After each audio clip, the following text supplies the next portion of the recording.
আল্লাহ রাব্বুল আলামিন দুনিয়াতে বান্দাকে যে কোনো নেক আমলের একটা নগদ ফিডব্যাক দিয়ে থাকেন, আর আখিরাতে অনন্ত অসীমকালে তার যে পুরস্কার, তার যে জাযা, তার যে বদলা, সেটা তো আল্লাহ তো দিয়েই থাকেন। ওয়াদা গোটা কোরআন জুড়ে আল্লাহ তাআলা সেটাই করেছেন। আর যদি কোনো পাপের কাজ, অপরাধের কাজ, হারাম কাজ কোনো মানুষ করে, তাহলে সে পাপের কাজের শাস্তিও আল্লাহ তাআলা আখিরাতে দেন। কিন্তু কিছু কিছু পাপ, কিছু কিছু অপরাধ আছে, যে গুনাহগুলো, যে অপরাধগুলোর কারণে আখিরাতের শাস্তি তো আছেই, নগদ দুনিয়াতে মৃত্যুর আগেই আল্লাহ তাআলা তার একটা শাস্তি আস্বাদন করান। এরকম 7টি পাপের সাথে আজ আমরা পরিচিত হব, যে পাপগুলোর প্রত্যেকটির সাথে আমাদের অনেক মানুষের সম্পর্ক আছে, আবার অনেকের প্রত্যেকটির সাথে না থাকলেও কোনো না কোনোটার সাথে সম্পর্ক আছে। আমরা আজকের আলোচনা শুনবো এই উদ্দেশ্যে যে এই 7টি পাপ থেকে আমি নিজেকে পরিপূর্ণভাবে বাঁচিয়ে নিব এবং সরিয়ে নিব, এ থেকে নিজেকে দূরে রাখবো, আল্লাহর কাছে আগেরগুলোর জন্য তওবা করে ক্ষমা চেয়ে নিব। এই উদ্দেশ্যে আমরা আলোচনা শুনবো ইনশাআল্লাহ। মোহতারাম হাজরিন, আল্লাহ রাব্বুল আলামিন কোরআনে হাকিমে বলেছেন, ফামান ইয়ামাল মিসকালা যাররাতিন খায়রান ইয়ারাহ। যে ব্যক্তি যাররা পরিমাণ কোনো ভালো কাজ করবে, এটার প্রতিদান সে পাবে, মিস নাই। আল্লাহ রাব্বুল আলামিনের হিসেবে কোনো ত্রুটি থাকতে পারে? বান্দা যদি যাররা পরিমাণ কোনো ভালো কাজও করে, আল্লাহ রাব্বুল আলামিন বদলা এবং বিনিময় দিবেন। গুলি মিস হলেও আল্লাহর বদলা পাওয়ার ব্যাপারে যে ওয়াদা রয়েছে, সেটা মিস হওয়ার সুযোগ নাই। এমন কি একটি হাদিসে আসছে, নবী করিম সাল্লাল্লাহু আলাইহি সাল্লাম বলেছেন, অনেক ফাসিক, অনেক আল্লাহর প্রতি অবিশ্বাসী মানুষ দুনিয়াতে অনেক ভালো কাজ করে। দেখবেন অনেক অমুসলমান অনেক ভালো কাজ করে। এই ভালো কাজটা করার পর আল্লাহ রাব্বুল আলামিন দুনিয়াতে তাকে কিছু বদলা দিয়ে দেন। হয়তো একটু সুখ শান্তি দিয়ে দিলেন, হয়তো একটু নাম যশ খ্যাতি দিয়ে দিলেন, বা কোনো একটা দিক থেকে আল্লাহ তাআলা তার বদলা দিয়ে দেন। দুনিয়াতে তাকে একটু সুখ টুক দিয়া মৃত্যুর আগে আগে তার ওই আমলগুলোর বদলা দিয়ে আল্লাহ রাব্বুল আলামিন তাকে মৃত্যু দেন, যাতে আখিরাতে তার এই ভালো কাজ, যদিও এটা কাউন্টেবল না, যেহেতু ঈমান নেই, আল্লাহ চাইলে বদলা নাও দিতে পারেন, কিন্তু আল্লাহ তাআলা কিছু দুনিয়াতে তাকে ভালো দিয়ে তার সে কর্মের মূল্যায়ন আল্লাহ তাআলা করে দেন। আর এর বিপরীতে আল্লাহর কোনো বান্দা, তিনি যদি ঈমানদার হয়ে থাকেন, ভালো কাজ তার বেশি হয়, কিন্তু কিছু বদামলও থাকে, গুনাহের কাজও থাকে, তো এই আল্লাহর বান্দাকে আল্লাহ তাআলা দুনিয়াতে অনেক সময় কষ্ট দেন, মৃত্যুর আগে মৃত্যুর যন্ত্রণা দেন, এবং এর মাধ্যমে তার ওই ছোটখাটো ভুল ভ্রান্তি যা ছিল সেগুলোর প্রায়শ্চিত্ত করিয়ে আল্লাহ রাব্বুল আলামিন তাকে আখিরাতে মুক্তি নসিব করেন। আর কিছু হতভাগা আছে, যেই হতভাগাদের জন্য তাদের কৃতকর্মের কারণে দুনিয়াতে যেরকম শাস্তির ব্যবস্থা আল্লাহ রেখেছেন, আখিরাতেও তার জন্য শাস্তির ব্যবস্থা রেখেছেন। আজ আমরা সেরকম 7টি অপরাধ, কবিরা গুনাহ, মহাপাপের সঙ্গে পরিচিত হব, যেগুলো সম্পর্কে রাসূল করিম সাল্লাল্লাহু আলাইহি সাল্লাম ঘোষণা দিয়ে গেছেন যে এই অপরাধ করলে মনে রাখবে শাস্তি আখিরাতেরটা তো আছেই, দুনিয়াতে তোমাকে ভোগ করে যেতে হবে, শাস্তি ভোগ ছাড়া যেতে পারবা না। জানা দরকার আছে না নাই সেগুলো? আল্লাহ তাআলা আমাদের সকলকে সমস্ত হারাম কাজ থেকে বেঁচে থাকার তৌফিক দান করুন। সম্মানিত উপস্থিতি, আমাদের সমাজে ভালো কাজ করার ব্যাপারে যতটা আমরা তাগাদা বোধ করি, মন্দ কাজ ছাড়ার ব্যাপারে এত বেশি গরজ আমাদের হয় না। অথচ নবীজি সাল্লাল্লাহু আলাইহি সাল্লাম বলেছেন, ইত্তাকিল মাহারিম, ইত্তাকিল মাহারিম তাকুন আ'বাদান নাস। তুমি হারাম কাজকর্ম থেকে বেঁচে থাকো, বাছাই করে করে কোনটা আল্লাহ তাআলা নিষেধ করেছেন, কোনটা হারাম করেছেন, সেগুলো থেকে তুমি নিজেকে বাঁচিয়ে রাখো, তুমি হবা সমাজের সবচেয়ে বড় ইবাদত গুজার, সবচেয়ে বড় আবেদ। আর আমাদের সমাজে সাধারণত বড় আবেদ কাকে বলি আমরা? বলেন, যে লোক মসজিদে অনেক সময় বসে থাকে, তাই না? অনেক তাসবিহ তাহলিল করেন, অনেক নামাজ কালাম পড়েন, নফল সালাতের ইহতিমাম করেন, নফল সিয়াম রোজার ইহতিমাম করেন, দান সাদকা করেন, ওয়াজ শুনেন, কোরআন তেলাওয়াত শুনেন, এবং ইতিবাচক কাজ যেগুলো, করণীয় কাজ যেগুলো, সেগুলো যত বেশি করে আমরা মনে করি লোকটা তত বড় আবেদ। সন্দেহ নেই এগুলো ইবাদত, মৌলিক ইবাদত, সে বড় আবেদ। কিন্তু একজন মানুষের সবচেয়ে বড় আবেদ হওয়াটা তার শুধুমাত্র এই করণীয় কাজগুলো করার উপরে নির্ভর করে না, বরং কোনো কোনো ক্ষেত্রে করণীয় কাজের চাইতে বর্জনীয় কাজগুলো থেকে বেঁচে থাকাটা অনেক বেশি গুরুত্বপূর্ণ হয়। এই জন্য আমাদের যে কালিমাতুশ শাহাদা, কালিমাতুত তাওহীদ, এটা শুরু দেখেন নেতিবাচক দিয়া, আশহাদু আল লা ইলাহা, লা আগে, কোনো উপাস্য নাই ইবাদতের উপযুক্ত, কোনো উপাস্য নাই। উপাস্য অনেক আছে করে মানুষ, কিন্তু তারা আসলে রিয়েল ইলাহ না। এই না বলে এরপরে ইল্লাল্লাহ, তবে কে আছেন? শুধু আল্লাহ রাব্বুল আলামিন। এই জন্য মুহাদ্দিসিন ইকরাম বলেন যে আগে হলো তাখলিয়া, তারপরে হলো তাহলিয়া। আগে হলো গায়রুল্লাহ থেকে নিজেকে মুক্ত ঘোষণা করা, তাগুতের প্রতি অস্বীকৃতির ঘোষণা দেওয়া, এরপরে হলো ইলাহুল আলামিনের প্রতি ঈমান আনা। তাহলে শুধুমাত্র নামাজ রোজা পড়লে চলবে নাকি হারাম থেকেও বাঁচতে হবে? বাঁচতে হবে। আর সেই হারাম কাজগুলো যেগুলোর কারণে দুনিয়াতে নগদ শাস্তি হবে, তোর মধ্যে থেকে সর্বপ্রথম যে হারাম কাজের কথা বলতে চাই সেটা হলো মা বাবার অবাধ্যতা, নাফরমানি, উকুকুল ওয়ালিদাইন, হাদিসের ভাষায়, কোরআনের ভাষায়। আর এই সম্পর্কে মুস্তাদরাকে হাকিমের একটি হাদিসে নবী করিম সাল্লাল্লাহু আলাইহি সাল্লাম বর্ণনা করেছেন, যে হাদিসটি বর্ণনাকারী সাহাবী আনাস ইবনে মালিক, তিনি বলেন নবী করিম সাল্লাল্লাহু আলাইহি সাল্লাম বলেছেন, ওয়া বাবানি মুআজ্জালানি উকুবাতুহুমা ফিদ দুনিয়া আল বাগয়ু ওয়াল উকুক। মানুষ যত পাপ করে, অপরাধ করে, যত অন্যায় এবং অনাচার করে, এর মধ্যে একটা পাপ এমন আছে যেই পাপের কারণে আল্লাহ তাআলা দুনিয়াতে নগদ শাস্তি দেন, আর সেটা হলো উকুকুল ওয়ালিদাইন, বা মা বাবার নাফরমানি। নাফরমানি মানে কি? মা বাবার অবাধ্য হওয়া। তারা যদি কোনো কাজের নির্দেশ করেন, সেই নির্দেশকে আপনি আমলে নিলেন না, তোয়াক্কা করলেন না, মানলেন না, মা বাবার আদেশকে লঙ্ঘন করলেন, পাত্তা দিলেন না, কথা শুনলেন না, এবং তাদের প্রতি অবিচার হয়, জুলুম হয়, অথবা তাদেরকে ধমক দিয়ে কোনো কথা বললেন, এরকম কোনো কাজ যদি করেন, সেটা হলো মা বাবার কি করা ভাই? নাফরমানি করা। মা বাবা এমন একটা বিষয়, ইমানদারের জন্য সবচেয়ে কঠিন পরীক্ষাগুলোর মধ্যে একটা পরীক্ষার জায়গা। বিশেষ করে যখন বয়স বেশি হবে ওনাদের, এমন এমন অযৌক্তিক কথা বলবেন যে সেটা কোনোভাবেই আপনি মানতে পারবেন না। অযৌক্তিক, বেশরিয়তি কথা না, দুইটা দুই জিনিস। বেশরিয়তি কথা বললে, মা বাবা বললেও সেটা শোনা যাবে। লা তাআতা লিমাখলুকিন ফি মাসিয়াতিল খালিক। আল্লাহর কথা যদি লঙ্ঘন হয়, তাহলে কারোর কথা মানা যাবে না, সেটা উস্তাদ হোক আর মা বাপ হোক বা যেই হোক, দলের নেতা হোক আর যেই হোক। আল্লাহর নির্দেশকে লঙ্ঘন করে পৃথিবীতে কারোর নির্দেশ মানা যাবে না। কিন্তু মা বাবা অনেক সময় এমন কিছু কথা বলেন যে কথাগুলো আল্লাহর আদেশ নিষেধের ব্যাপার না, কিন্তু দুনিয়াবী দৃষ্টিকোণ থেকে অযৌক্তিক। যেমন কথার কথা বললেন যে বাবা তুমি এখন এই কাজটা করো, আপনি দেখছেন যে এই কাজটা এখন করার দরকার নেই, একেবারে অপ্রয়োজনীয়, কিন্তু উনি বাচ্চার মতো সেটাই চাচ্ছে বারবার। তখন আমরা বেশিরভাগ ক্ষেত্রে কি করি? একেবারে আপাদমস্তক নামাজি মানুষটাও, লম্বা দাড়িওয়ালা মানুষটাও, মুহাদ্দিস মুফাসসির মাওলানা সাহেব, ইমাম সাহেব, খতিব সাহেব, বেশিরভাগ ক্ষেত্রেই এই টাইমগুলোতে নিজেকে আমরা ঠিক রাখতে পারি না। মা বাবাকে আমি পরীক্ষার বস্তু এই জন্য বলেছি, আল্লাহ রাব্বুল আলামিন তাদেরকে দিয়ে নির্দেশ করেছেন যে তারা যা বলবে তা মানতে হবে। আল্লাহর আদেশের খেলাফ যতক্ষণ না হবে ততক্ষণ পর্যন্ত তোমাকে মানতে হবে। তাদের আদেশ মানা তোমার জন্য ওয়াজিব, আবশ্যক, না মানলে গুনাহ হবে।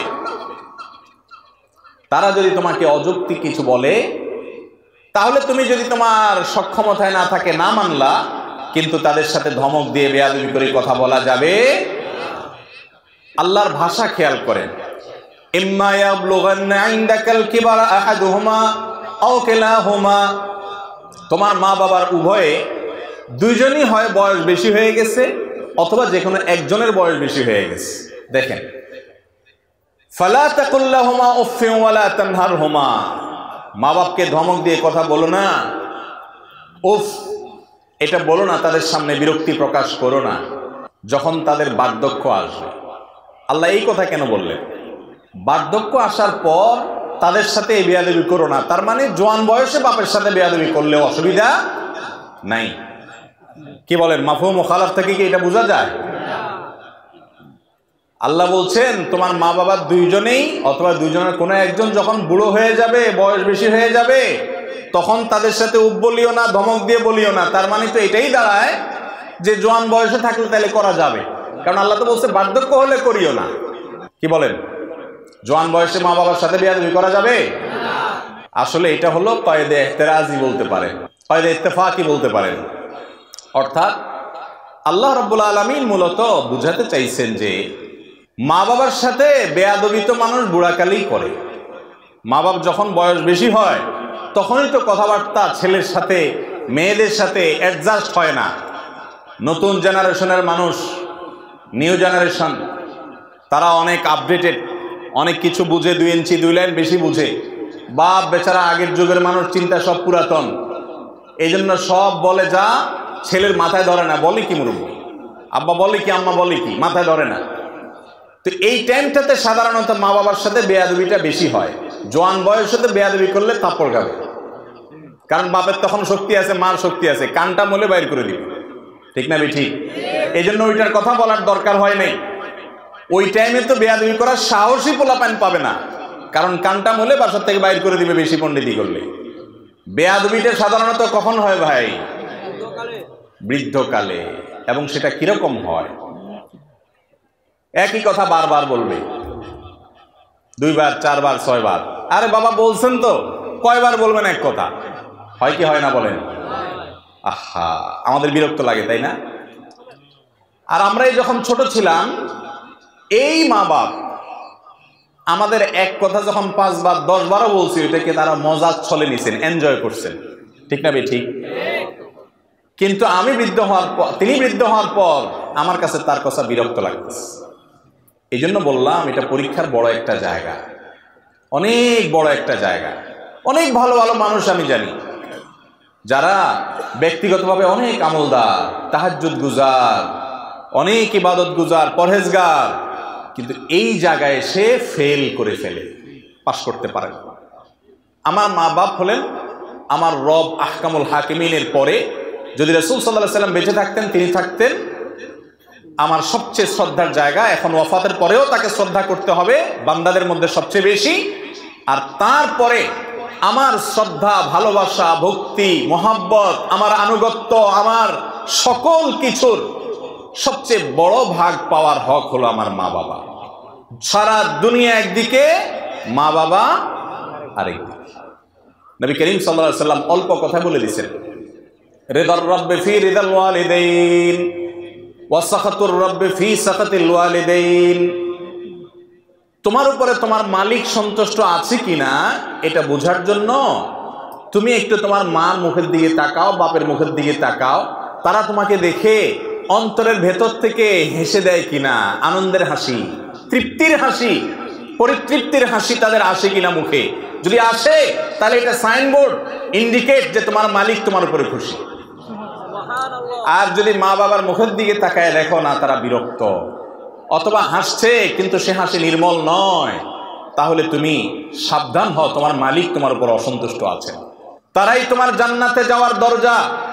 সন্তুষ্ট করতে পারবা যাবা, সন্তুষ্ট করতে পারবা যাবা না, পারবা না তো যাবা না। এত কঠিন একটা ব্যাপার, কঠিন একটা ব্যাপার।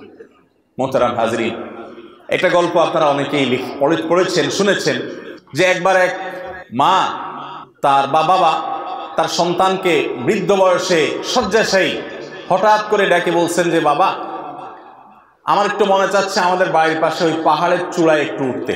বলে আপনি এখন ওখানে উঠে কি করবেন আব্বা? বলে আমার মনে চাচ্ছে একটু নিয়ে যাও আমাকে। তো নিয়ে গেছে। নেওয়ার পর পাহাড়ের চূড়ায় উঠানোর পর সন্তান বললেন যে বাবা ঠিক আছে, আপনার একটা মনের চাওয়া, বৃদ্ধ বয়সে হয়তো পাহাড়ের চূড়ায় উঠে একটু দেখতে মনে চাইছে আশপাশটা, ভালো, আমি করলাম। খুশি তো আপনি? ক বাবা খুশি। এক কাজ করো, কিছু আপেল নিয়ে আসো। আপেল। বলে কি করে? বলে নিয়ে আসো, আমি একটু দেখবো, খাবো, আতাবো, ভালো লাগতেছে। নিয়ে আসছে। আনার পরে মুরব্বী উপর থেকে একটা আপেল এদিকে মারে, বলে বাবা নিয়ে আসো। পড়ে গেছে। তো ছেলে যায় নিয়ে আসে। আবার যখন একই কাজ করছে আরেক দিকে, ছেলে কি ব্যাপার, একটু আগে উনি একটা ফেললেন, আবার আরেকটা ফেললেন, কয়বার পাহাড়ে উঠানামা করা যায়। এবার 2-3 বার যখন এরকম হয়ে গেছে, এবার ছেলের মেজাজ গরম হয়ে গেছে, আর কতক্ষণ ঠিক থাকে। এবার বলে, আব্বা আপনি কি আমার সাথে তামাশা শুরু করছেন? আমি বুঝলাম না, আপনি এক একবার এক এক দিকে আপেল মারেন আর আমার বলেন নিয়ে আসতে, এটার মানেটা কি? আমি কি এত বেকার এবং এত এই অহেতুক কাজের মানেটা কি আপনি বলেন দেখি। সাধারণত আমরা যেরকম করি আর কি, মা বাবার সাথে এরকম করে উঠছি।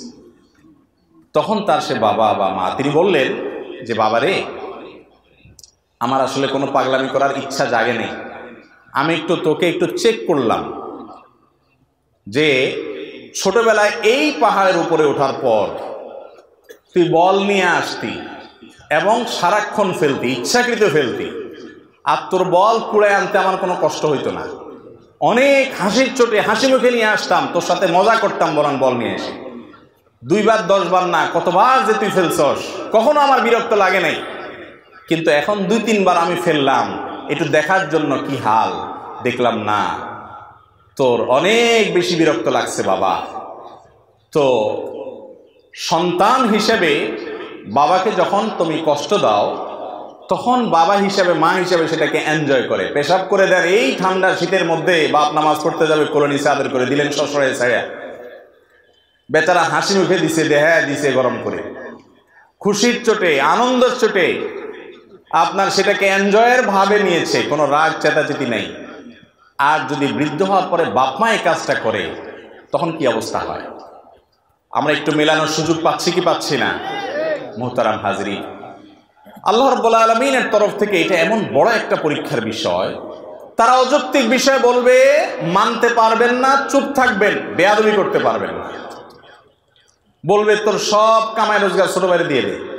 এই সমস্যাটা একটু বেশি আমাদের সমাজে, তাই না? ওই বোনের দিকে বেশি টানে তো টানেই টানে টানেই টানে, আর বাকিটা কিছু দেখে না, বয়স হয়ে গেছে, সেন্স নাই, মাথায় কাজ করে না। আপনি তখন একজন সন্তান হিসাবে, জান্নাতের পথযাত্রী হিসাবে সেটাকে এনজয় করবেন, যে বয়স হয়ে গেছে তো, ছোটবেলায় যেরকম মানুষ খেয়ে হারিয়ে ফেলে উনিও সেরকম করছে, কিন্তু আল্লাহর পক্ষ থেকে পরীক্ষা, ওফ বলা যাবে না, ওফ স্যাড এসব বলা যাবে না, এমন কোনো কথা বলা যাবে না যে তাদের সামনে কষ্ট হতে পারে, মেনে নিতে হবে। বলে তাহলে কি অযৌক্তিক কাজ করতে হবে? না, অযৌক্তিক কাজ করতে শরীয়ত আপনাকে বাধ্য করে না। তিনি বললেন যে সব কামাই করে তোমার এই ভাইকে দিয়ে দাও, শরীয়ত আপনাকে বলে না সব কামাই করে দিয়ে দিতে। এই জায়গায় আপনি কি করবেন? এই জায়গায় আপনি করবেন হলো বিচক্ষণতার সাথে মোকাবেলা। কিভাবে? মা বাবার সাথে বেয়াদবি নেই, বলবেন আব্বা আমি যতটুকু পারতেছি চেষ্টা করতেছি, আপনি দোয়া করেন আল্লাহ যেন আরো তৌফিক দেয়, আল্লাহ ওকেও যেন দেয়, আমি দেব। কথাবার্তার ভিতরে কোমলতা থাকবেন, অপারগতা প্রকাশ করলে সেটা বিনয়ের সাথে করবেন, কৌশলে এড়িয়ে যাবেন, ডাইরেক্ট মিথ্যাও বলবেন না, আবার ধমকও বাবা মাকে দিতে পারবেন। জটিল একটা জায়গা, না পারবেন কইতে, না পারবেন সইতে, কিন্তু চুপ থাকতে হবে, কারণ আপনাকে জান্নাতে যেতে হবে। কথা কি বুঝতে পারছি ভাই? আব্দুল্লাহ ইবনে আব্বাস রাদিয়াল্লাহু তাআলা আনহুর একটা হাদিস আছে, উনি বলেছেন, কেউ যদি বাপের সামনে মায়ের সামনে নিজের চাদর বা জামায় ধুলা লাগলে সেটা যদি এরকম ঝাড়া মারে বাপের সামনে মায়ের সামনে, এও মা বাবার নাফরমান, কিয়ামতের ময়দানে বিচার হবে।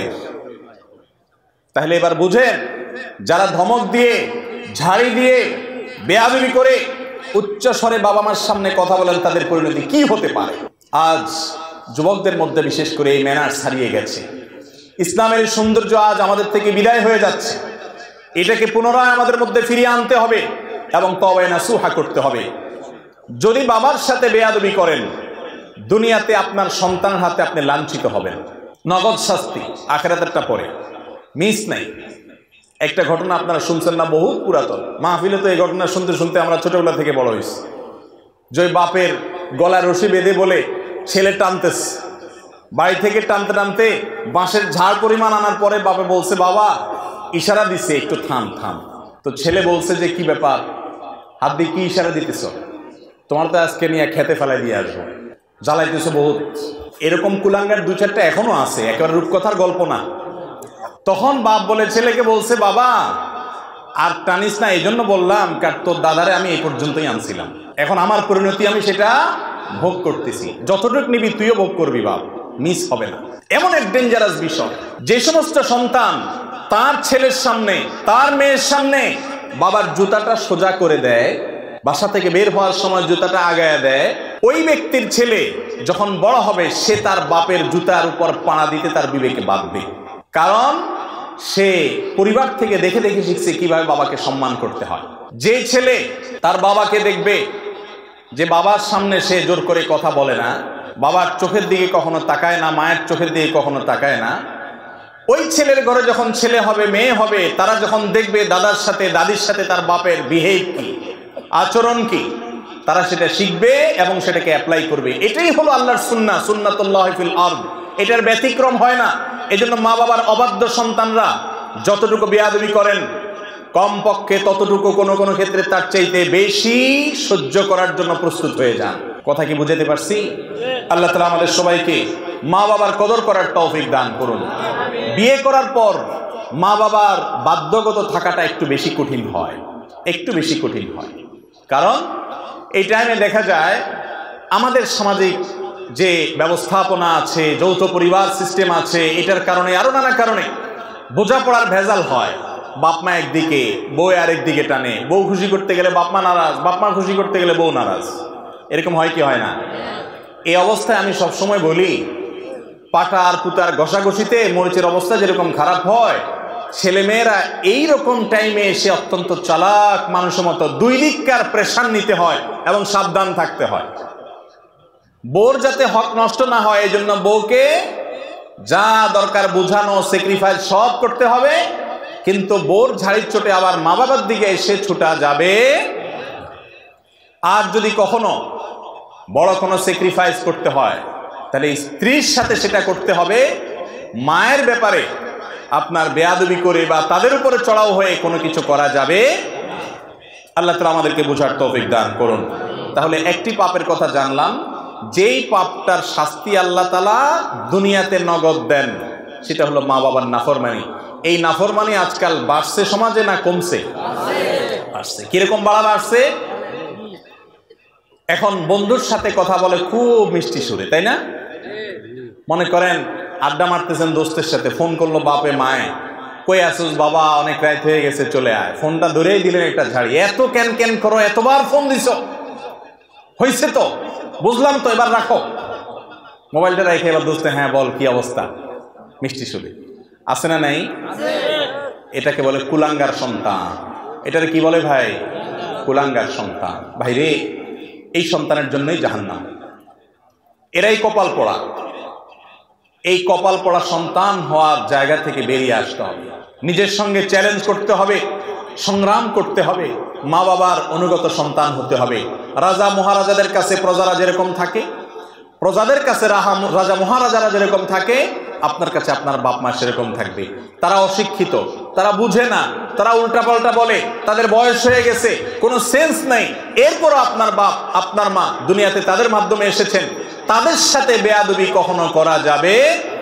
এমনকি তারা যদি আপনার হক নষ্ট করে, ভালো করে শুনে রাখেন, বাপ আপনার হক নষ্ট করেছে, ভরণ পোষণ দেয় নাই, মা হক নষ্ট করেছে, আপনার খোঁজ খবর রাখে নাই, আপনার প্রতি জুলুম করছে, আরেক সন্তানের দিকে টানছে, তাদের পাপের কারণে অবশ্যই তাদেরও বিচার হবে। মা বাপ যে একেবারে আমাদের প্রতি জুলুম করলে আল্লাহর কাছে পার পাবে তা না, তার বিচার আল্লাহ করবে, কিন্তু সন্তান হিসাবে আপনি তার কোনো বিচার করতে পারবেন না। এত জটিল একটা বিষয়। অতএব আমরা আজকের এই মজলিস থেকে তওবা করে যাই যে বাবা মার সাথে কখনো আমরা বেয়াদবি করব। যদি আগে কোনো বেয়াদবি হয়ে থাকে, এখনো সময় আছে, এখনো সময় আছে। পায়ে পড়ে যান, চোখের পানি ফেলে দেন। আমি আমার ব্যক্তিগত অভিজ্ঞতার কথা মাঝে মধ্যে শেয়ার করি বোঝার সুবিধার জন্য। সন্তান হিসেবে আমাদের দেশের যে আর্থসামাজিক অবস্থা, যৌথ ফ্যামিলি ব্যবস্থাপনা এবং নানা রকম সীমাবদ্ধতা, আমরা নিজেদেরকে পরিপূর্ণ বাবা মার অনুগত করে রাখা কঠিন হয়। অনেক সময় পারিপার্শ্বিকতার কারণে, সুশিক্ষার অভাবে, এক একজনের এক এক সমস্যার কারণে বাবা মার সাথে উচ্চবাচ্য হয়ে যায়, জোরে কথা বলে ফেলি, হয় কি হয় না? এরকম যদি কখনো হয়, আমি ব্যক্তিগতভাবে যে এক্সারসাইজটা করি, আমি মনে করি যে সমস্ত মুত্তাকি পরহেজগার মানুষদের এটা করা উচিত এবং সবাই করেন নিশ্চয়ই, আরো ভালোভাবে হয়তো করেন। সেটা হলো দেরি না করে সাথে সাথে বাবা মার সাথে সেটাকে মিটমাট করে ফেলা, এমন ভাবে মাপ চাওয়া, চোখের পানি ফেলা, এমন ভাবে পায়ে পড়ে যাওয়া, এমন ভাবে তাদের কাছে ক্ষমা চাওয়া যে মাপ না দিয়ে তারা পারবে না, বরং উল্টা আরো সন্তুষ্ট হয়ে যাবে যে আমার সন্তান তার ভুল বুঝতে পেরেছে। মা বাবার কাছে ছোট হলে মানুষ ছোট হয়? এখানে যত ছোট হবেন ওই আরশে আজিমের মালিকের কাছে তত বড় হবেন ইনশাআল্লাহ। কখনো ঢাকা থেকে ফোনে বেয়াদবি করে ফেলেছেন, শেষ, সব কাজকাম বন্ধ, চলে আসেন দেশে গ্রামে, পাগলের মতো হয়ে ছুটে পড়েন পায়ে এবং চোখের পানি ফেলতে থাকেন। আপনি আস্তে আস্তে যদি মওত হয়ে যায় বাপের বা মার, তো শেষ, ক্ষমা চাওয়ার সুযোগ আপনার শেষ হয়ে গেল। হ্যাঁ, এরপরেও আপনি আল্লাহকে সন্তুষ্ট করে মা বাবার কাছ থেকে কিয়ামতে মাপ পেতে পারেন, সম্ভাবনা ক্ষীণ, বা কোনো কোনো ক্ষেত্রে সম্ভাবনা বেশি থাকতেও পারে, কিন্তু রিস্কে পড়ে গেলেন। আর তারা জীবদ্দশায় যদি মাপ চেয়ে নিতে পারেন তাহলে শেষ হয়ে গেল। মা বাবার কাছে মাপ চাইব তো ইনশাআল্লাহ। যে সন্তান মা বাবার কাছে মাপ চাইতে তার লজ্জা হয়, এই কখনো সুসন্তান নয়, কুসন্তান। এ কখনো জান্নাতের পথযাত্রী হতে পারে না, এ কখনো ফরমাবরদার আল্লাহর বান্দা হতে পারে না। তার মুখে দাড়ি থাকতে পারে, তার মাথায় টুপি থাকতে পারে, তার গায়ে জুব্বা থাকতে পারে, তার এলেম কালাম থাকতে পারে, সে বড় আলেম হতে পারে, বড় খতিব হতে পারে, কখনো সে ভালো মুত্তাকি, পরহেজগার, আল্লাহর প্রিয় বান্দা হতে পারে। মা বাবার কাছে মাপ চাওয়ার ব্যাপারে যত আন্তরিক হবেন দেখবেন মজাটা তত বেশি পাবেন। সবার কাছে মাপ চায় শান্তি পাওয়া যায় না ভাই। একজন সন্ত্রাসী, একজন চাঁদাবাজ, মাস্তান, গুন্ডা, তার কাছে যদি আপনি মাপ চাওয়া লাগে, সারা জীবন নিজের কাছে কষ্ট হবে যে তার কাছে আমি ছোট হয়েছি, তুচ্ছ হয়েছি। একটু মা বাবার কাছে মাপ চেয়ে দেখেন, চোখের পানি ফেলে দেখেন। বইয়ের সামনে বেয়াদবি করছেন, বইয়ের সামনে পাও ধরে মাপ চাইবেন। সন্তানের সামনে জোরে কথা বলছেন, সন্তানের সামনে চোখের পানি ফেলে মাপ চাইবেন, জড়িয়ে ধরবেন এবং এমন ভাবে ধরবেন যে তারা সন্তুষ্ট হয়ে তারা বরং আপনাকে বুকে টেনে নিবে। এরকম যদি মাপ চাইতে পারেন, বিশ্বাস করুন আপনি দেখবেন যে সেই মাপ চাওয়ার পরে আপনার ভেতরে যে তৃপ্তি, মানবিক যে আনন্দ, আপনার ভেতরে যে ভালো লাগা কাজ করবে যে আমি একটা বিরাট বড় মামলা ফিনিশ করে ফেলেছি, একটা মামলা নিষ্পত্তি করে ফেলেছি, কিয়ামতের ময়দানে পাকড়াও হাত থেকে নিজেকে নিষ্কৃত করে ফেলেছি, মা বাপকে সন্তুষ্ট করতে পেরেছি, সাথে সাথে দেখবেন যে অসম্ভব এক ভালো লাগা কাজ করবে। সব জায়গায় ছোট হইলে মানুষ ছোট হয় না, কোনো কোনো জায়গায় ছোট হলে মানুষ বড় হয়। মাপ চাবো তো ইনশাআল্লাহ বাবা মার কাছে। প্রত্যেকটা ছোট বড় মামলার জন্য মাপ চেয়ে নেব, প্রত্যেকটা। কয়দিন পর পরে রিনিউ করবেন, রিনিউ, ক্ষমা চাওয়াটাকে কি করবেন, রিনিউ করবেন, মাপ চেয়ে নেবেন। কখনো নিজেকে ছোট মনে করবেন না। আপনার সন্তান, আপনার স্ত্রীকে বোঝাবেন যে তারাই আমার জান্নাত, দুনিয়া একদিকে তারা একদিকে। হ্যাঁ, সেটা করতে গিয়ে আবার স্ত্রীর প্রতি জুলুম করবেন না, তার অধিকার তাকে দিয়ে দিন। ইসলামটা হলো মা লাহা ওয়া মা আলাইহা বুঝা। আমার নফস, আমার নিজের উপরে, আমার সত্তার উপরে আল্লাহ তাআলা কি করতে বলেছেন, কি করতে নিষেধ করেছেন, কার কি পাওনা, কার কি অধিকার, সেটা বুঝায় দেওয়ার নাম হলো কি ইসলাম। আল্লাহ তাআলা আমাদেরকে আমলের তৌফিক দান করুন। মুহতারাম হাজরিন, তাহলে এক নম্বর পাপের কথা বললাম, যেটার প্রায়শ্চিত্ত দুনিয়াতেই হয়। দ্বিতীয় নম্বর হলো জুলুম এবং অত্যাচার। এই একই হাদিসে মুস্তাদরাকে হাকিমে আসছে, নবী করিম সাল্লাল্লাহু আলাইহি ওয়াসাল্লাম বলেছেন আল বাগিয়ুর কথা। এই আল বাগিয়ুর এই পয়েন্টটা আরো অন্যান্য হাদিসেও আসছে। দুনিয়াতে যদি কেউ কারোর প্রতি জুলুম করে, এর বিচার আল্লাহ তাআলা আখিরাতে তো করবেনই। আয-যুলমু যুলুমাতুন ইয়াউমাল কিয়ামা, কিয়ামতের দিন দুনিয়ার এক একটা জুলুম বহুমুখী অন্ধকার হয়ে মানুষের কাছে হাজির হবে, কোনো আলো সে দেখতে পাবে না, বিপদ তার সামনে আসবে। আর আল্লাহ লানাতুল্লাহি আলা যালিমিন তো আছেই। এত কিছুর পরেও মানুষের প্রতি যদি আপনি অবিচার করেন, জুলুম করেন, দুনিয়াতে আল্লাহ নগদ শাস্তি দেন। একটা কথা আমি প্রায় সময় বলি, পৃথিবীর ইতিহাসে যত বড় জালিম ছিল, যত বড় বড় জালিম ছিল, আপনি সেটা কাবিল থেকে শুরু করেন। হাবিলের প্রতি কাবিল যে জুলুম করেছে, নিজের ভাইকে হত্যা করেছে, সেই জুলুমের কারণে তার পরিণতি, তার লাঞ্ছনা, তার অপমান, তার শাস্তি, দুনিয়াতে বেইজ্জতি আল্লাহ করেছেন না করেন নাই? প্রকাশ করে দিয়েছেন। ফিরআউন বনি ইসরাইলের প্রতি জুলুম করেছে, দীর্ঘদিন জুলুম করেছে, নিজেকে রব দাবি করেছে। আল্লাহ রাব্বুল আলামিন কিছুদিন ছাড় দিয়েছেন। আল্লাহ বলেছেন ওয়া উমলি লাহুম ইন্না কাইদি মাতিন, আমি ছাড় দেই, ঢিল দেই, বড়শিতে মাছ ধরার মতো। যদি বেঁধে যায় মাছ তো ছেড়ে দেয় সুতা, মাছ লাফাইতে থাকে, মনে করে আমাকে তো ছাড়াই দেওয়া আছে, কেউ তো টানতেছে না। আল্লাহ সবসময় টানেন না। ইন্না কাইদি মাতিন, যখন টান দেন সেটা অনেক শক্ত টান হয়, ছুটার কোনো সুযোগ থাকে না। অসংখ্য জালিমকে আল্লাহ পাকড়াও করে আমাদের চোখে আঙ্গুল দিয়ে দেখায় দেন, কিন্তু আমরা তারপরে বুঝি না। ফেরাউনকে আল্লাহ তাআলা পাকড়াও করেছেন না করেন নাই? এরপরে আপনি দেখেন জুলুম অবিচার যখন আবু জাহাল আবু লাহাবরা করেছে, আল্লাহ তাআলা ছাড় দিয়ে রেখেছেন, বহুদিন করেছে, খেলেছে দুনিয়াতে, আল্লাহ তাআলা পাকড়াও করেছেন। কাউকে একটু পরে ধরেন, কাউকে একটু আগে দেন। ইমানদারদের ইমানের পরীক্ষা করেন, কিন্তু চূড়ান্ত পরিণতিতে জালেম জুলুম করে হাসতে হাসতে দুনিয়া থেকে চলে যাবে, কোনো বিচার হবে না। একজন জালিমের ক্ষেত্রে এটা কোনোদিন সম্ভব হয় নাই, হবে না, হয় নাই এবং হবে না। নবী সাল্লাল্লাহু আলাইহি ওয়াসাল্লামের ওয়াদা, জুলুম অবিচার অত্যাচার লুণ্ঠন এবং দুঃশাসন অপশাসন, মানুষের প্রতি মানুষকে কষ্ট দেওয়া, এই কাজগুলো যারা করে আল্লাহ তাআলা তাদেরকে দুনিয়াতে শাস্তি দেন, আখিরাতটা তো আছেই। প্রিয় ভাইরা আমার, আমরা প্রত্যেকে যদি নিজের হিসেবটা করি যে আমি আমার অধীনে কার প্রতি জুলুম করার মতো আছে। ইয়াং মানুষ 2-4-5 বন্ধু মিলে হোটেলে খাইতে গেছেন, মেসিয়ারকে ডাক দিচ্ছেন, টোনটা কি থাকে তখন? বয় টোন থাকে তখন, ধমকের টোন। এই চা নিয়ে আসো, আরে কতক্ষণ বললাম, এখনো সময় হয় না, কানে শোনো নাই? 2-4-5 জন একসাথে থাকলে গায়ে একটু গরম গরম লাগে, তাই না?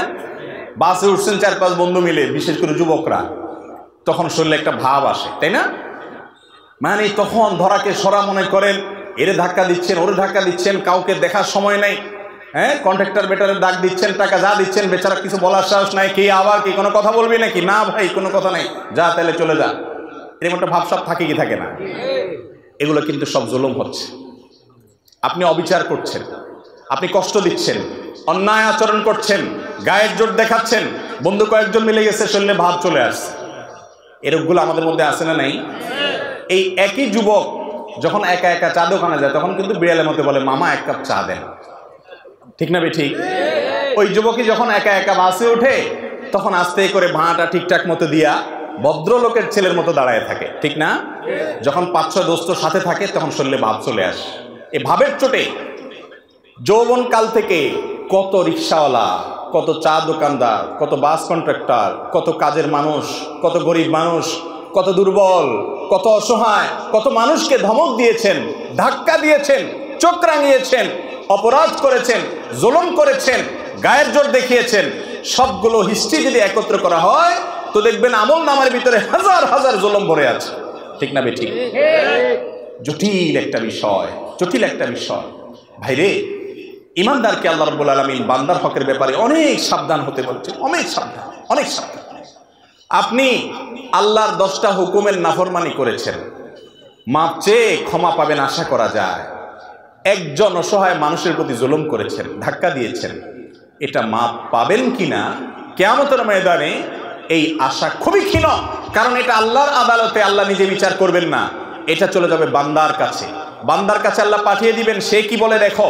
আর সেদিন এমন একটা ব্যাপার হবে, একজন সাধারণ রিক্সাওয়ালাকে অযথা একটা ধাক্কা দিছেন, 5টা টাকা গায়ের জোরে কম দিছেন তর্কাতর্কি করার কারণে, ধমক দিয়ে একটা মানুষকে অবিচার করেছেন।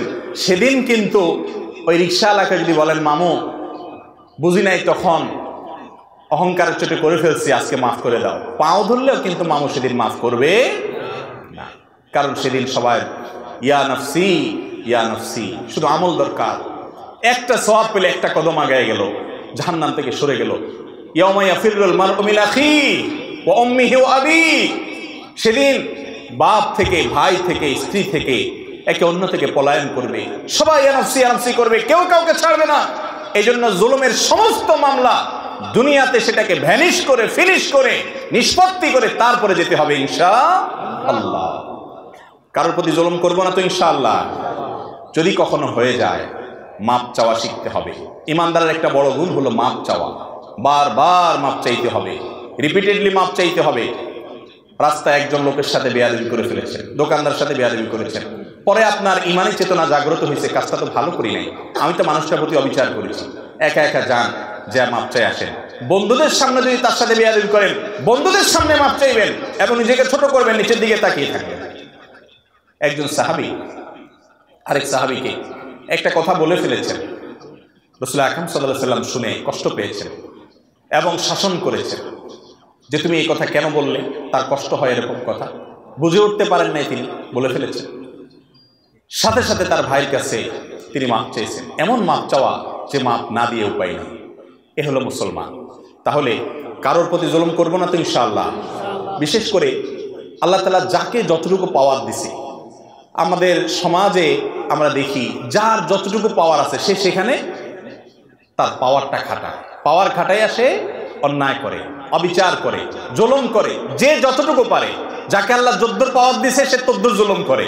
কেউ বড় জালেম কারণ সে বড় পাওয়ার হোল্ড করতেছে, কেউ ছোট জালেম কারণ সে ছোট পাওয়ার হোল্ড করতেছে, আর কারোর সাথে পারতেছে না, বইয়ের উপরে করতেছে। ঠিক না ভাই? ঠিক। এটা অন্তত সবাই পারে, তাই না? অসহায় মানুষের প্রতি পারে।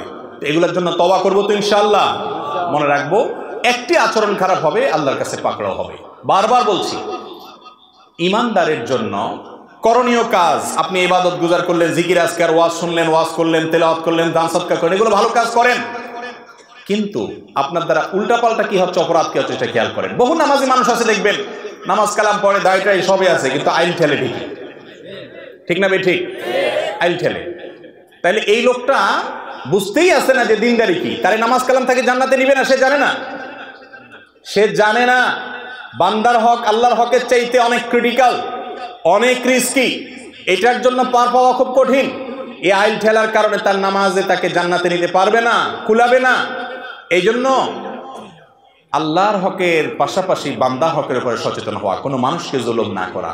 আবারও বলছি, পৃথিবীর ইতিহাসের কোনো জালেম তার বিচার পাওয়া ছাড়া দুনিয়া থেকে যায় না। আমরা অনেক সময় বুঝি না, এক একজনকে আল্লাহ এক একভাবে বিচার করেন। কারোর ভেতরে ত্রাসের সৃষ্টি করে দেন, ভেতরে ভেতরে জ্বলে পড়ে কয়লা হয়ে যায়, উপর দিয়ে বোঝার কোনো সুযোগ থাকে না। কিন্তু আল্লাহর আযাবের কথা নবীজি ওয়াদা করেছেন, এই ওয়াদা সত্য, মহাসত্য, ব্যতিক্রম হওয়ার কোনো সুযোগ নেই। জালেমের বিচার আল্লাহ করেন, করে থাকেন, কিয়ামত পর্যন্ত করবেন। এই জন্য জুলুম থেকে নিজেদেরকে বাঁচিয়ে রাখবো ইনশাআল্লাহ। কারোর হক নষ্ট করব। অনেক মানুষ আছে নামাজি কালামি সব ঠিক আছে, একবার টাকা ধার নিতে পারলে আর দেওয়ার কোনো খবর নেই, আছে না নাই? আর কোনোভাবে কেউ কাউকে চান্স পাইলেই হলো, ধাক্কা কিভাবে দেব, কিভাবে তাকে একটু ল্যাং মারবো, এই চিন্তা থাকে। কিন্তু আবার নামাজ কালামও পড়ে, কারণ হলো সে জানে না এই পাপ কত জঘন্য। আল্লাহ তাআলা আমাদেরকে বেঁচে থাকার তৌফিক দান করুন। নাম্বার 3, কোন মুসলমানের ইজ্জত নষ্ট করা, এটা খুব ভয়াবহ একটা ব্যাপার। নবী করিম সাল্লাল্লাহু আলাইহি সাল্লাম বলেছেন, যদি কোনো মানুষ অপমান করে, যে জায়গায় লোকটা আসলে কোনো বিপদে আছে, ওই জায়গায় আপনি তাকে অপমান করলেন, চান্সে আপনি তার উপরে আরো চড়াও হলেন, আল্লাহ রাব্বুল আলামিন আখিরাতের শাস্তি তো আছে, দিবেনই, দুনিয়াতে এটা জমা করে রাখবেন। এবং আপনি এমন কোন জায়গা, যে জায়গায় আপনার প্রেস্টিজ ইস্যু হয়ে দাঁড়াবে, আপনি চাবেন যে সেখানে আপনাকে কেউ হেল্প করুক, কিন্তু সেই জায়গায় আল্লাহ তাআলা অন্য কাউকে দিয়ে আপনাকে অপমান করাবেন, রেহাই নেই।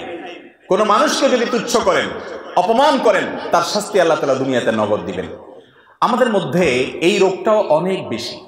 কিছু কিছু অপরাধ আছে ভাই, যে অপরাধগুলো আমরা আঁচ করি না, বুঝি না, অনুমান করি না। একজন জেনা করছে, বুঝি খারাপ কাজ করছে, মদ খাইছে, বুঝি খারাপ কাজ করছে, খুন করছে, বুঝি, জানি যেটা খারাপ কাজ করছে, কিন্তু একটা মানুষকে আপনি কথায় কথায় হাসির ছলেই অপমান করে দিলেন, বেইজ্জত করে দিলেন, ছোট করে দিলেন, তার হক নষ্ট করে দিলেন, হাসতে হাসতে করে ফেলছেন, টেরও পান নাই।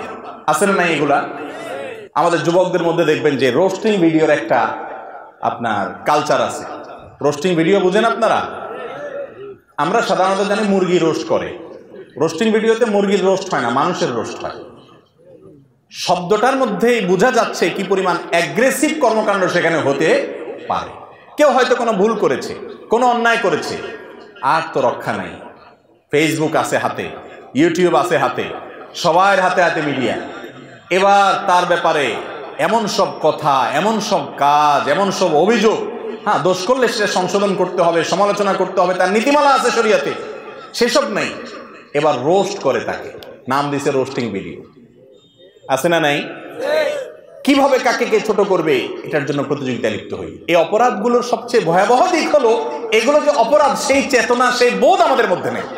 আপনি যদি অপরাধকে অপরাধ মনে করেন, তাহলে তো তওবা তৌফিক হবে। আপনি তো এরকম হাজার হাজার মানুষের ইজ্জত নষ্ট করেছেন, অপমান করেছেন, আপনার খবরও নেই। বিশেষ করে কেউ যখন কোনো বিপদে পড়ে, জাতীয় কোনো ব্যক্তিত্ব, যে কোনো মানুষ, তো এবার ওই হাতি খাতে পড়লে যেরকম হয় আর কি, সবাই মিলে তার 14 গোষ্ঠী বলতে গিয়া যা না তাও বলি, আর ব্যঙ্গ, বিদ্রুপ, ঠাট্টা, গালিগালাজ, এগুলা তো আমরা মোটামুটি তখন জায়েজই মনে করি। এর রোগটা আমাদের মধ্যে আছে না নাই? কোনো মানুষকে কখনো অপমান করবেন না, কোনো মানুষকে কখনো বেইজ্জত করবেন না। নবী করিম সাল্লাল্লাহু আলাইহি সাল্লামের আখলাক ছিল, তার সামনে যখন কেউ কথা বলতো তিনি পরিপূর্ণ চেহারা দিয়ে কথা বলতেন, ঘাড় ফিরিয়ে কথা বলতেন না, কারণ এতে মানুষ মনে কষ্ট পায়, সে মনে করে যে আমাকে কেয়ার করে নাই, গুরুত্ব দেয় নাই। নবীজি সাল্লাল্লাহু আলাইহি সাল্লাম পরিপূর্ণ চেহারা দিয়ে কথা বলতেন, এই ছিল তার আখলাক। আজ আমাদের এগুলো আছে?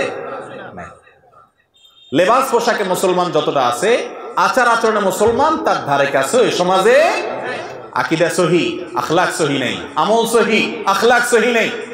ঠিক না ঠিক? আল্লাহ তাআলা আমাকে, আপনাকে, আমাদের সবাইকে এই ত্রুটিটাকে সংশোধন করার তৌফিক দান করুন। আমরা প্রতিজ্ঞা করব আমাদের দ্বারা কোনো মানুষের অপমান যেন না হয়। ফেসবুকে ট্রলবাজি, এটা তো এখন যুব সমাজের কাছে সবচেয়ে পছন্দের আইটেম, তাই না? ট্রলবাজি মানে কি? এর নিয়ে হাসাহাসি, তামাশা, মশকরা। এটা ফেসবুকে কেন, অফলাইনেও নিজের দোস্তদের মধ্যে কাউকে পাইলেন আর অপমান করলেন, এগুলোকে আমরা বৈধ মনে করছি।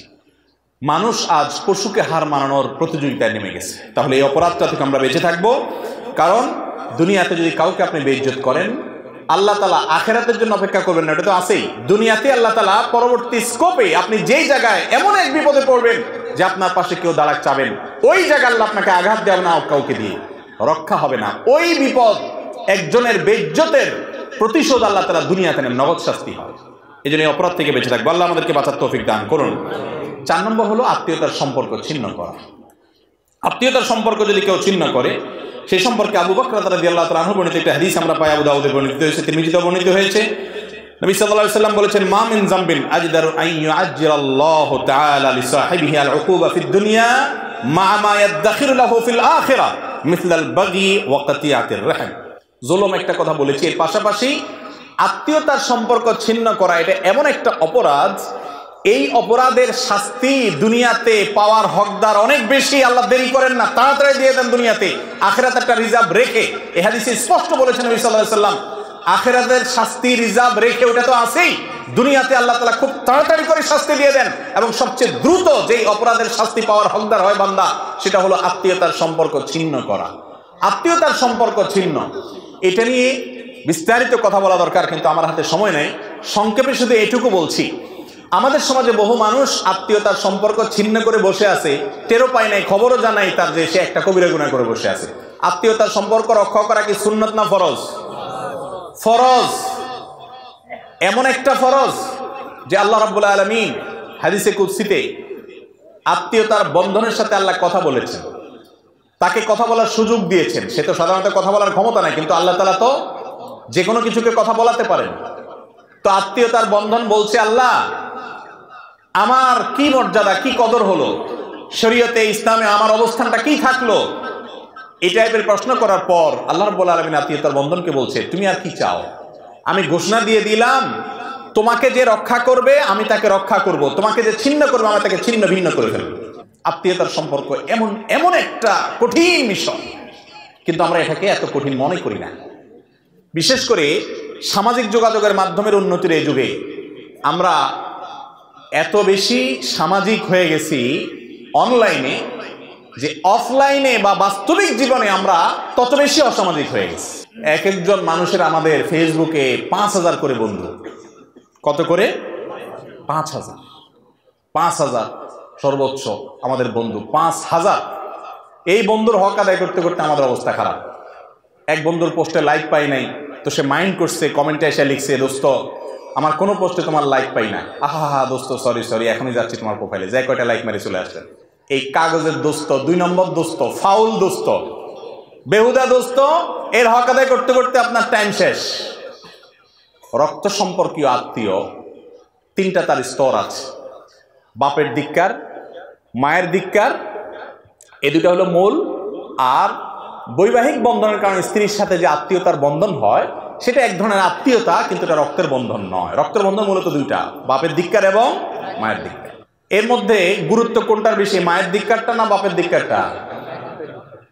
এই ক্ষেত্রে বাপের দিককারটার গুরুত্ব একটু বেশি। বাপের দিককারটার গুরুত্ব বেশি মানে হলো, আপনার কাছে আপনার চাচা, আপনার ফুফু, আপনার দাদা দাদি, আপনার ভাই বোন, এরা হলো আপনার আত্মীয়ের তালিকায় সবচেয়ে শীর্ষস্থানীয় আত্মীয়, যাদের সাথে সুসম্পর্ক বজায় রাখা আপনার জন্য সুন্নত না ফরজ? ফরজ। লা ইয়াদখুলুল জান্নাতা কাতা। নবীজি সাল্লাল্লাহু আলাইহি সাল্লাম বলেছেন, আত্মীয়তার সম্পর্ক যে ছিন্ন করে, আত্মীয়ের সাথে সম্পর্ক নষ্ট করে ফেলে, এই ব্যক্তি জান্নাতে যাবে না। কিছু লোকের জন্য জান্নাতে নো এন্ট্রি ঘোষণা আছে, তার ভিতরে এক কপাল পড়া হলো এই লোক, যে লোক আত্মীয়তার সম্পর্ক ছিন্ন করে। আর এটা একটু বেশি কঠিন। দেখেন, বেশিরভাগ ক্ষেত্রে চাচার সাথে ভেজাল হয়, ঠিক না ঠিক? চাচাতো ভাই বোনের সাথে ঝগড়া ঝাঁটি গন্ডগোল ফাসাদ একটু বেশি হয়। খেয়াল করে, আমাদের জন্য যেটা যত বেশি ইম্পর্টেন্ট, যত বেশি গুরুত্বপূর্ণ করা, শয়তান ওইটাকে আমাদের জন্য তত কম গুরুত্বপূর্ণ করে দিবে, ঠিক না ঠিক? খেয়াল করেন, বাপের ধিক্কারগুলো যদি বেশি গুরুত্বের হয়, এরপরে মায়ের ধিক্কার, তাদের গুরুত্ব আছে।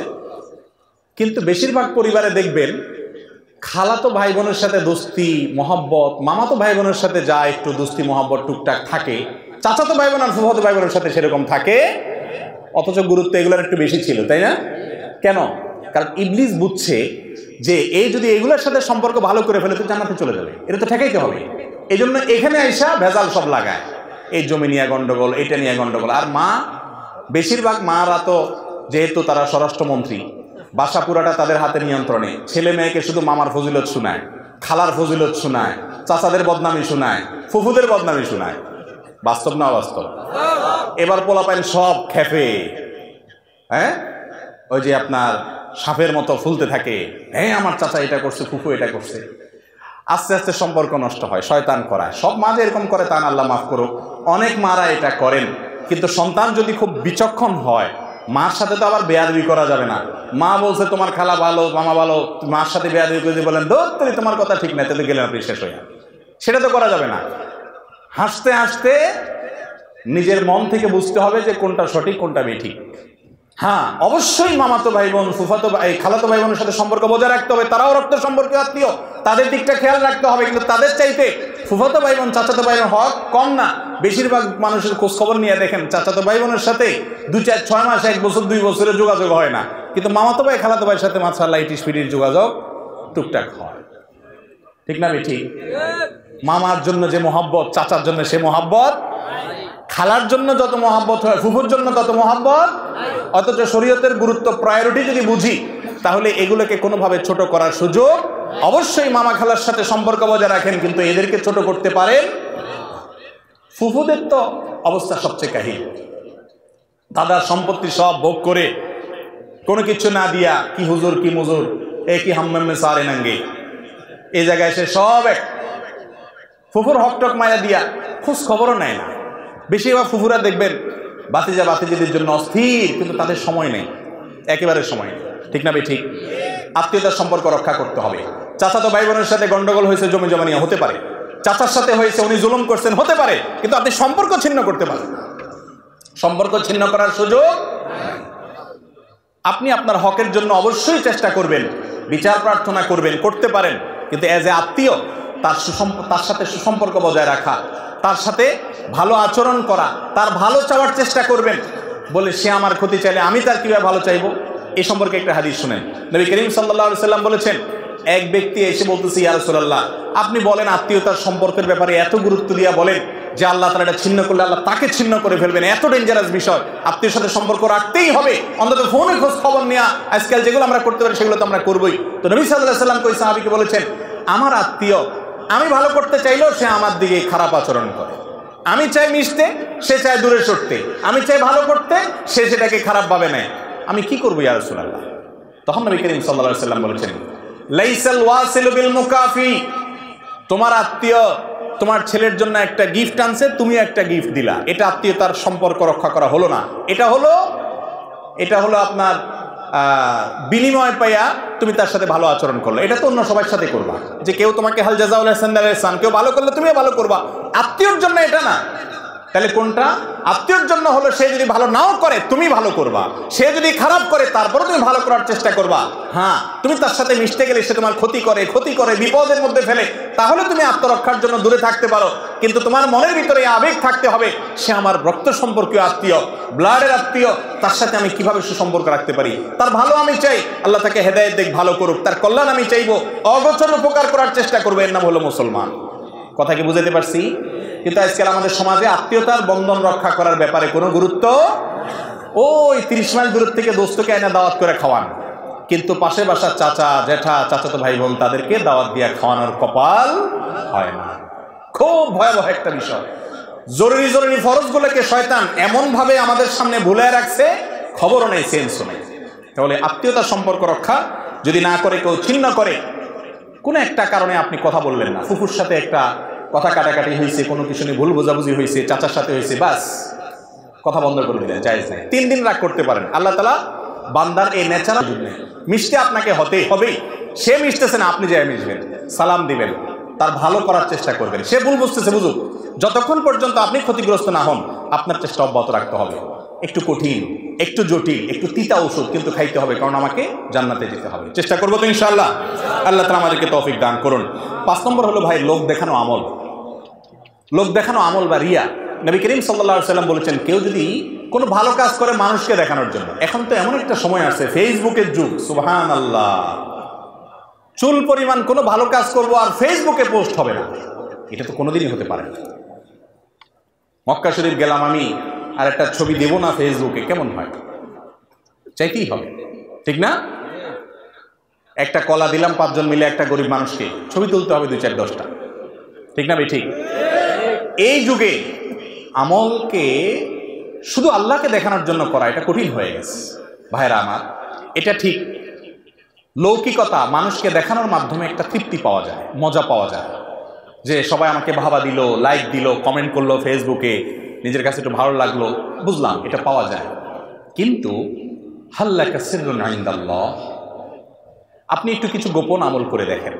একটা আমল করেন, কাউকে বলবেন না, পৃথিবীতে কাউকে, নিজের স্ত্রীকে না, বন্ধু বান্ধবকে না, মা বাপকে না, কাউকে না, একদম গোপনে একটা আমল করেন, কাউকে কিছু দেন, এবং এরপরে আপনি শুধুমাত্র একা একা এটা নিজের ভিতরে রাখেন। জীবনে কখনো গল্প দিতে যাবেন না কাউকে যে কিছু করছেন, একটা মানুষ উপকার করছেন, দান করছেন, একটা নফল আমল করছেন, 2 রাকাত নামাজ পড়েন, এমন ভাবে ডানে বামে কেউ নাই, কেউ দেখছে না, একটু এই টাইমে আল্লাহর কাছে খুব ধীরে ধীরে 2 রাকাত নামাজ পড়েন, এই নিয়তে যে শুধু আল্লাহকে দেখাচ্ছি আর কাউকে দেখাচ্ছি না। এরকম যদি 2 রাকাত নামাজ পড়তে পারেন, 10 টাকা দান করতে পারেন, একটা মানুষ উপকার করেন, কাউকে দেখালেন না, কেউকে জানতেও দিলেন না, আল্লাহর কসম করে বলছি, যে তৃপ্তিটা আপনার মনের ভিতরে হবে, হাজার হাজার লক্ষ লক্ষ লাইক কমেন্ট পাইয়া সেই তৃপ্তি কখনো পাবেন না। লক্ষ লক্ষ লাইক কমেন্টে যে তৃপ্তিটা পাবেন, সেই তৃপ্তিটার মধ্যে এক ধরনের নোংরামো থাকে, এক ধরনের দেখবেন যে অস্বস্তি থাকে, এক ধরনের মানে কোন একটা দিক থেকে একটা অপূর্ণতা থাকে, সেটা পরিচ্ছন্ন, নির্মল, পবিত্র আনন্দ না। কিন্তু আপনি নিজের ভেতরে এক ধরনের আপনার সেই আমলটাকে লুকোনোর মানসিকতা রাখবেন, আল্লাহর সাথে আপনার কথা হবে যে আল্লাহ তোমাকে দেখানোর জন্য করছি, আর কেউ দেখছে না, কেউ জানছে না, এই যে নিরালা, এই যে আল্লাহর সাথে একান্তে আপনার সাথে আলাপচারিতা, এটার যে ফিলিংস হবে আপনার অন্তরে, সেটা আল্লাহর কসম সবচেয়ে পবিত্র আনন্দ হবে। করে দেখেন, করে দেখেন, মাঝে মধ্যে দেখবেন কি ভালো লাগে কাজ করে। আজ এমন একটা সময় আসছে, সব কিছুতে লৌকিকতা, মিডিয়ার কল্যাণে ভালো যেরকম হচ্ছে, আমাদের আমলগুলো বরবাদও হচ্ছে সেরকম। শিরকে আসগার, মানুষকে দেখানোর জন্য কিছু করবে। এই জন্য আপনারা জানেন 3 ব্যক্তিকে দিয়ে জাহান্নাম উদ্বোধন করা হবে, তার ভিতরে 3 ব্যক্তি হলো রিয়াকার, জাহান্নাম শুরুই হবে এদেরকে দিয়ে, এদের আগে কেউ জাহান্নামে যাবে না। কারি তেলাওয়াত করে, সবাই বাহবা দেয়, আল্লাহু আকবার বলে, মাশাআল্লাহ বলে, আল্লাহ বলবেন অনেক সুন্দর সুর দিছিলাম, কেরাত ভালো পাঠটা কি করছো? বলবে আল্লাহ তোমার কালাম তেলাওয়াত করে আসছে, আল্লাহ বলবেন বুঝছে, বাহবা পাওয়ার জন্য করছো, লাইক কমেন্ট বাহবা সব পাইছো, জাহান্নামে যাও। আলেম সাহেব কি করে আসছো? হ্যাঁ আল্লাহ এই যে এত ওয়াজ নসিহত করছে, এত কিছু করছে, আল্লাহ বলবেন কি জন্য করছো আমি জানি, যে জন্য করছো সেটা হয়ে গেছে, জাহান্নামে যাও খালি হাত। মুজাহিদ জিহাদ করে আসছো, কি করে আসছো? আল্লাহ জীবন দিয়ে দিছি আপনার জন্য, জীবন আমার জন্য দাও নাই, বীর বাহাদুর এটা সেটা পাবা, সেগুলো পেয়ে গেছো, জাহান্নামে যাও। এই হাদিস থেকে বোঝা যায় কোনো আমলকে মানুষের সামনে দেখানোর মানসিকতা, এটা এমন একটা ভয়াবহ বিষয় যে এটা আখিরাতের শাস্তি অনেক ডেঞ্জারাস। কিন্তু আজকে আমরা বলতেছি দুনিয়াতেও শাস্তি হবে। যে হাদিসটা আমি বললাম, সে হাদিসে তিরমিজি এবং আবু দাউদ বর্ণিত, সে হাদিসে মুসনাদ আহমদ বর্ণিত, সে হাদিসে আব্দুল্লাহ ইবনে আমর রাদিয়াল্লাহু তাআলা বর্ণনা করেছেন, ওমর রাদিয়াল্লাহু তাআলা বর্ণনা করেছেন যে এই ব্যক্তি, যে ব্যক্তি মানুষকে দেখানোর জন্য দান করে, মানুষের কাছে বাহবা পাওয়ার জন্য কিছু করে, শুধু আল্লাহকে দেখানোর উদ্দেশ্য না থাকে, রিয়া যার মধ্যে থাকে, এই ব্যক্তিকে আল্লাহ তুচ্ছ করে ফেলেন, ছোট করে ফেলেন দুনিয়াতে, এটা নগদ শাস্তি। এমন ভাবে অপমান করেন, এমন ভাবে আল্লাহ তাআলা তাকে তং করে দেন, ছোট করে দেন, তার জীবনটা সংকীর্ণ হয়ে যায়। ছোট হয়ে যায়, অপমানিত থাকে, তুচ্ছ থাকে। এই হাদিস যখন বলছিলেন আব্দুল্লাহ ইবনে ওমর রাদিয়াল্লাহু তাআলা আনহুর দু চোখ বেয়ে তখন পানি আসছে। ভয়, কত ভয়াবহ বিষয় যে আল্লাহ রাব্বুল আলামিনকে নিবেদন করবো ইবাদত, কিন্তু মানুষকে দেখানোর মানসিকতা যদি থাকে 10,000, 20,000, 50,000 টাকা দিলাম আর হুজুরের কাছে চিরকুট দিয়ে দিলাম, হুজুর বললো অমুক সাহেব এটা দিছে, বলেন মারহাবা, সবাই চিৎকার করে বলা মারহাবা। এই কালচার তো এখন ওয়াজ মাহফিলের সবচেয়ে অবিচ্ছেদ্য অংশ হয়ে গেছে, ঠিক না? ঠিক। সেই মানুষ খুব কম যে মানুষটা দান করে বলে হুজুর কারোর কাছে বলার দরকার নাই, আমি যার কাছে বলতে চাচ্ছি সে আল্লাহ জানেন, আলিমুম বিযাতিস সুদূর। এ মানুষ পাওয়া যায় না। আমরা চেষ্টা করবো তো ইনশাআল্লাহ। প্রকাশ্যে দান করা ভালো যদি সেটা অন্যকে উৎসাহে দেওয়ার উদ্দেশ্যে হয়। আর যদি আমার একটা ভাবসাব আসবে, ডানে বামে তাকাবো, সবাই আমার মুখের দিকে তাকাবে, বাবারে অমুকে এটা দিছে, তো শেষ, সওয়াব তো পাইলেন না, বরং উল্টা শিরকে আসগরের গুনাহ করে আপনি জাহান্নামে যাবেন। নবী সাল্লাল্লাহু আলাইহি সাল্লাম বলেছেন দাজ্জালের ফিতনা এমন ফিতনা কিয়ামত পর্যন্ত, পৃথিবীর শুরু থেকে নিয়ে কিয়ামত পর্যন্ত যত নবী রাসূল আছেন সবাই তার উম্মতকে দাজ্জালের ব্যাপারে সতর্ক করে গেছেন। কিন্তু দাজ্জালের ফিতনার চাইতে ভয়ের ফিতনা হলো উম্মতের মধ্যে শিরকে আসগরের ফিতনা, মানুষকে দেখানোর যে পাপ এটা এরকম ভয়াবহ আকারে ছড়িয়ে যাবে, আজকে এটা ছড়িয়ে গেছে। এটার শাস্তি দুনিয়াতে হয়ে থাকে। আল্লাহ তাআলা আমাদেরকে ইখলাসের সাথে সব কাজ করার তৌফিক দান করুন। এবং 6 নম্বরের যে পাপ যেটার কারণে দুনিয়াতে নগদ শাস্তি হবে তা হলো আল্লাহর নিয়ামতের নাশুকরি করা। কেউ দুনিয়াতে কোনো নিয়ামতের নাশুকরি করলে আল্লাহ তাআলা দুনিয়াতে নগদ সেই নাশুকরির শাস্তি দেন, আখিরাতেরটা তো আছেই। আল্লাহ রাব্বুল আলামিনের সেই শাস্তি সম্পর্কে সূরা নাহলের 128 নম্বর আয়াতে তিনি নিজে বলেছেন ওয়াদারাবাল্লাহু মাসালান কারিয়াতান কানাত আমানাতান মুতমাইন্নাতান ইয়াতিহা রিজকুহা রাগাদান মিন কুল্লি মাকান ফাকাফফারাত বিআনআমিল্লাহ ফাযাকাহা আল্লাহু লিবাসাল জু'i ওয়াল খাউফি বিমা কানু ইয়াসনাউন। আল্লাহ রাব্বুল আলামিন এক সময় কিছু মানুষ আল্লাহর নিয়ামত পাওয়ার পর যখন অস্বীকার করেছে, নাশুকরি করেছে, আল্লাহর নিয়ামতের নিমকহারামি করেছে, আল্লাহ তাআলা তাদেরকে দারিদ্র এবং অভাব দিয়ে দুনিয়াতে নগদ শাস্তি দিয়েছেন, আখিরাতেরটা তো আছেই। এই জন্য কখনো আল্লাহর নিয়ামত পাওয়ার পর আমরা কি করবো না, নাশুকরি করবো না। যাই আল্লাহ দিয়েছেন সেটাকে শুকর আদায় করবো।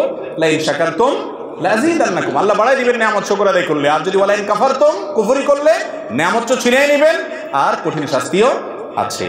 7 এবং সর্বশেষ যেটা বলবো তা হলো মিথ্যা এবং বিশ্বাসঘাতকতা। এখানে 2টা পয়েন্ট একটা ভিতরে বলে ফেললাম, মিথ্যা এবং বিশ্বাসঘাতকতা। দুনিয়াতে যদি কেউ কারোর সাথে প্রতারণা করে, 2 নাম্বারি করে, বেঈমানি করে, এই মির্জাফর এবং বেঈমানদেরকে আল্লাহ তাআলা দুনিয়াতে নগদ বেইজ্জত করেন এবং শাস্তি দেন, আখিরাতেরটা তো আছেই। মিথ্যা যদি কয় একই কথা তার জন্য আছে। তাবরানীতে এই সম্পর্কে হাদিস বর্ণিত হয়েছে, নবী করিম সাল্লাল্লাহু আলাইহি ওয়াসাল্লাম বলেছেন মা মিন যামবিন আজদারু আন ইয়াজ্জালাল্লাহু লিসাহাবি আল উকুবা ফিদ দুনিয়া মা মা ইয়াদাখিরুহু লাহু ফিল আখিরাহ। আখিরাতের শাস্তি তো আছেই, এর পাশাপাশি যেই অপরাধের কারণে দুনিয়াতে নগদ শাস্তির হকদার হয় সেই পাপিষ্ঠ লোক হলো কাতিআতুর রাহিম, একটু আগে যেটা বললাম আত্মীয়তার বন্ধন ছিন্ন করা, এবং ওয়াল খিয়ানাত ওয়াল কিযব, বেঈমানি করা, নিমকহারামি করা এবং মিথ্যা কথা বলা। বেঈমানির অনেক ধরন আছে, একটা ছোট্ট ধরন বলি শুধুমাত্র, একেবারে সিম্পল। এর চেয়ে বড় বড় বেঈমানি আমরা করি, সেটা হলো আপনার কাছে কেউ কোনো কথা বললো। তিরমিজির হাদিসে আছে নবী করিম সাল্লাল্লাহু আলাইহি ওয়াসাল্লাম বলেছেন ইযা হাদাসা রাজুলু ফালতাফাতা, কোন মানুষ আপনার সাথে কথা বলে একটু এদিক ফিরছে বা সেখান থেকে সরে গেছে, ফাহিয়া আমানা, সেই কথা আপনার কাছে আমানত হয়ে গেল।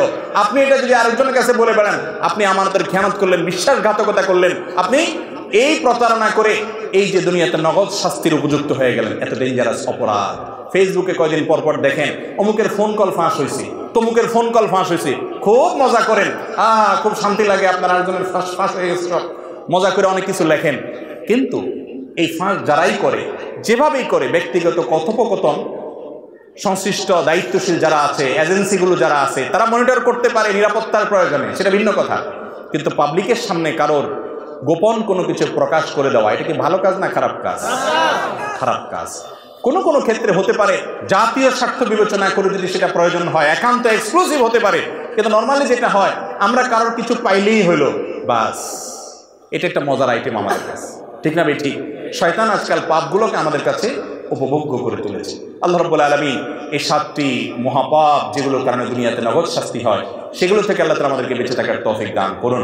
আমি এক নজরে আবারও বলছি, মা বাবার অবাধ্য হওয়া, 2 জুলুম এবং অবিচার করা, 3 কোনো মুসলমানকে অপমান করা, কারোর মান সম্মান নষ্ট করা, 4 আত্মীয়তার সম্পর্ক ছিন্ন করা, 5 লোক দেখানো কোনো আমল করা, 6 আল্লাহর নিয়ামতের নাশুকরি করা, আর 7 বেঈমানি করা, নিমকহারামি করা, প্রতারণা করা, মিথ্যা কথা বলা, কারোর ক্ষতি করা। আল্লাহ তাআলা আমাদের সবাইকে এই সবগুলো পাপ থেকে বেঁচে থাকার তৌফিক দান করুন। জাযাকুমুল্লাহু খায়রা ওয়া আখিরু দাওয়ানা আলহামদুলিল্লাহি রাব্বিল আলামিন।